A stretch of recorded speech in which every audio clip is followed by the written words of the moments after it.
De nos jours, on dirait que pour plein de monde qui se lance en affaires, la première école de commerce, c'est plus HESC ou Harvard. Non, c'est clair. C'est YouTube. C'est complètement fou quand on y pense, non? Les tutoriels sur comment monter sa compagnie en 10 minutes remplacent les cours de 3 heures. C'est une autre planète. Exactement. Et aujourd'hui, on va justement plonger là-dedans.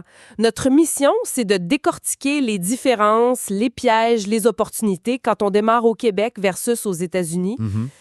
Pour ça, on a épluché une tonne de sources, des guides de la BDC, de l'IRS, des formations en ligne, des témoignages d'experts. Et pour que ce soit concret, on va imaginer une entrepreneure, Sophie. Bonne idée. Elle a une idée et on va la suivre dans le labyrinthe qui l'attend. D'abord, les structures juridiques, ensuite les philosophies comme le Lean Startup et finalement les vrais défis psychologiques et économiques. J'aime l'idée de suivre Sophie. Ça illustre bien que l'entrepreneuriat, c'est pas juste des concepts abstraits. C'est une série de décisions très, très concrètes. Et la toute première, c'est souvent la plus intimidante. La paperasse. Exactement. Bon, décortiquons ça. Sophie est à Montréal. Son idée la tient réveillée. C'est quoi la toute première porte qu'elle doit ouvrir? La porte juridique, j'imagine. C'est la fondation de tout. Au Québec, Sophie a principalement deux grandes voies. La première, la plus simple, c'est l'entreprise individuelle. OK. C'est rapide, ça coûte une centaine de dollars à enregistrer, puis c'est parti. C'est vraiment la voie express. Ça veut dire qu'il n'y a aucune séparation légale entre Sophie puis son entreprise. Ah, ouf! Donc, Non. si ça va mal, Si ça va mal, s'il y a des dettes, les créanciers peuvent saisir ses biens personnels. sa maison, son char, tout. Tout. Ses REER, tout est sous la ligne de feu. Fiscalement, c'est simple, les profits s'ajoutent à son revenu personnel. Point. Ouch! OK, ça, c'est un risque énorme. C'est quoi l'autre option, alors? Le bouclier? Le bouclier, c'est exactement ça. C'est de la société par action ou l'incorporation. Là, on crée une entité légale complètement distincte, une nouvelle personne aux yeux de la loi. Et l'avantage, c'est la protection. L'avantage majeur, c'est la responsabilité limitée. Si l'entreprise fait faillite, les biens de Sophie sont protégés. Sa maison est en sécurité. Et il y a aussi un avantage fiscal majeur. Lesquels? Un taux d'imposition beaucoup plus bas, entre 12,5 et 19 % sur les premiers 500 000 $ de profit. Attends, si ça protège autant et que l'avantage fiscal est si grand, pourquoi est-ce que tout le monde ne choisit pas ça tout de suite? C'est juste le coût de départ autour de 1 500 $ ou il y a un autre piège? C'est une excellente question. Le coût initial, c'est une barrière, c'est sûr, mais le vrai changement, c'est la complexité. Ah! Gérer une incorporation, ça veut dire une comptabilité beaucoup plus rigoureuse, des états financiers, des assemblées annuelles. Tu sais, c'est comme passer de conduire un vélo à un camion semi-remorque. C'est une bonne image. Ça demande plus de compétences, puis ça coûte plus cher en entretien, surtout en frais de comptable. C'est un bon point. Et en parlant de paperasse, il y a une astuce qui revenait souvent dans nos sources sur les taxes, la TPS et la TVQ. Normalement, c'est obligatoire juste après 30 000 $ de revenus. C'est ça. Mais plusieurs experts disent « faites-le jour 1 ». Pourquoi? C'est un conseil stratégique, en fait. La première raison, elle est financière. Ça te permet de récupérer les taxes sur toutes tes dépenses de démarrage, l'ordi, le loyer, tout. OK, ça fait du sens. Mais la deuxième raison, elle est psychologique. Ne pas être inscrit aux taxes, c'est comme dire à tes premiers clients, surtout les gros, « Mon entreprise fait moins de 30 000 $ par année ». Oui, ça peut miner la crédibilité. Exactement. S'inscrire tout de suite, c'est prendre une posture plus professionnelle dès le départ. D'accord. Donc, pour Sophie au Québec, le choix, c'est entre la simplicité risquée et la complexité qui protège. Mais là, imaginons que son ambition soit plus grande. Elle vise le marché américain. Le jeu change complètement, j'imagine. Radicalement. L'attrait, c'est l'échelle. Un marché 9 fois plus grand que le Canada. Et pour une non-résidente comme Sophie, la structure la plus populaire, c'est la LLC, la Limited Liability Company. C'est un peu un hybride. C'est ça, une sorte d'hybride entre l'entreprise individuelle et l'incorporation. Et c'est là qu'on arrive à un concept qui, pour un Canadien, est hallucinant. Aux États-Unis, tu choisis pas ton état d'incorporation parce que tu habites là. Non, pas du tout. Tu le choisis pour des raisons stratégiques. C'est comme si la géographie devenait un outil d'affaires. Exactement ça. On choisit son état comme on choisit son équipement. C'est un arsenal stratégique. Par exemple, si Sophie lance une business en ligne, qu'elle veut de la confidentialité et payer moins de taxes d'État, Elle va où? elle va probablement choisir le Wyoming. C'est devenu le paradis des nomades numériques. 0 impôt sur le revenu des sociétés au niveau de l'État, puis un très haut niveau d'anonymat pour les propriétaires. C'est le bouclier de la discrétion. C'est une bonne façon de le voir. Et pour les autres scénarios? Si l'objectif de Sophie, c'est de lever du capital de risque, de convaincre des investisseurs de la Silicon Valley, là, elle va presque certainement aller au Delaware. Pourquoi le Delaware? Parce que le Delaware a une cour de justice, la Court of Chancery, qui est spécialisée depuis des siècles dans les litiges commerciaux. Pour les investisseurs, c'est une garantie. Une garantie de prévisibilité. Exact. S'incorporer au Delaware, c'est comme arriver à un meeting d'affaires en habit sur mesure. C'est l'épée de la crédibilité financière. C'est fascinant. Mais concrètement, pour notre Sophie, qui est à Montréal, comment elle fait? C'est quoi les pièges mortels à éviter? Il y en a deux principaux. Le premier, c'est un goulot d'étranglement administratif qui semble dater d'une autre époque. Pour ouvrir un compte de banque américain, elle a besoin d'un EIN, un numéro d'identification d'employeur de l'IRS. OK. Et pour un non-résident, la méthode la plus courante, c'est de remplir un formulaire, le SS4, et de l'envoyer par fax. Pardon?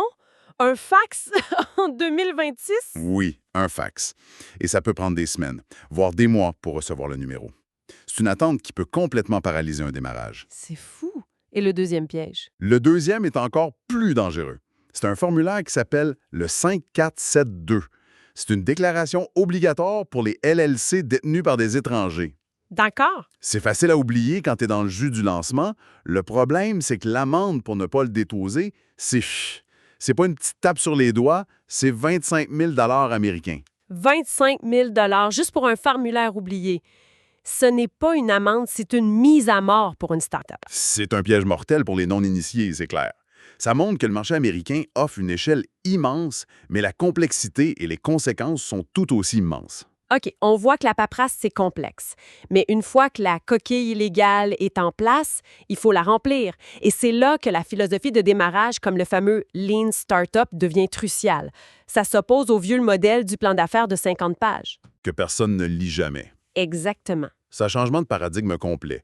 L'idée centrale du Lean Startup d'Eric Ries, c'est de combattre le plus grand gaspillage qui soit. Construire quelque chose que personne ne veut. Comment? La méthode, c'est un cycle simple et puissant. Construire, mesurer, apprendre.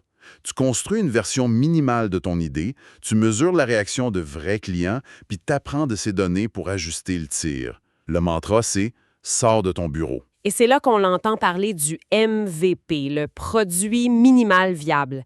Si je comprends bien, c'est pas juste de lancer une version cheap de son idée, là. Non, pas du tout. C'est l'erreur la plus commune. Le MVP, c'est le test le plus rapide, le moins cher, pour répondre à une question. Est-ce que quelqu'un s'intéresse à ça assez pour l'utiliser ou le payer? Un exemple. Pense à Dropbox. Leur premier MVP, c'était même pas un logiciel. C'était juste une vidéo de 3 minutes qui montrait ce que le produit allait faire. Ah oui. Ils l'ont mise en ligne et du jour au lendemain, leur liste d'attente est passée de 5 000 à 75 000 personnes. Ça, c'est un MVP réussi. Ça leur a donné la preuve dont ils avaient besoin avant d'écrire une seule ligne de code. Cette approche-là, c'est un impact direct sur le financement. Ça m'amène aux deux grandes voies, le bootstrapping, l'autofinancement versus le capital de risque. C'est tout à fait lié. Le bootstrapping, c'est-à-dire utiliser ses propres économies, c'est l'incarnation financière du Lean Startup. Chaque dollar compte. Ça force la discipline. Une discipline et une créativité incroyables. Tu réponds seulement à tes clients, pas à un conseil d'administration. Tu gardes 100% de ta compagnie. C'est la voie de l'indépendance. Et à l'autre extrême, il y a le capital de risque, le venture capital. Exactement. Le capital de risque, c'est de l'argent qui vient avec des attentes explosives. Les investisseurs ne cherchent pas un petit profit. Ils cherchent le prochain Facebook. Ça permet une croissance folle. Fulgurante, mais le prix à payer est élevé. Une pression immense et une perte de contrôle progressive, ce qu'on appelle la dilution. À chaque ronde de financement, la part du gâteau du fondateur diminue. Et c'est là que nos sources révèlent une statistique qui, honnêtement, m'a vraiment fait sursauter. Ah oui, je sais de laquelle tu parles. On y lit que 85 % des startups financées par du capital de risque échouent en moins de 5 ans. C'est un chiffre brutal. 85 %, c'est énorme. On est tellement bombardé d'histoires de licornes, mais ces chiffres disent que la voie la moins risquée, c'est peut-être la plus modeste. C'est complètement à contre-courant de la culture hustle qu'on nous vend partout. Mais comment on explique ça? Ça force à se poser la question, c'est quoi la définition du succès? Le capital de risque, c'est un outil optimisé pour un seul scénario, la domination mondiale ou l'échec. Il n'y a pas de milieu. Alors que le bootstrapping, Le bootstrapping permet de construire une business rentable, durable, qui peut faire vivre son fondateur et ses employés pendant des décennies. Les deux chemins sont valables, mais ils mènent pas à la même place. au-delà de la stratégie et de la paperasse, il y a l'élément humain. Pour notre entrepreneur Sophie, c'est ici que le vrai combat commence, non? Le combat contre elle-même. Absolument.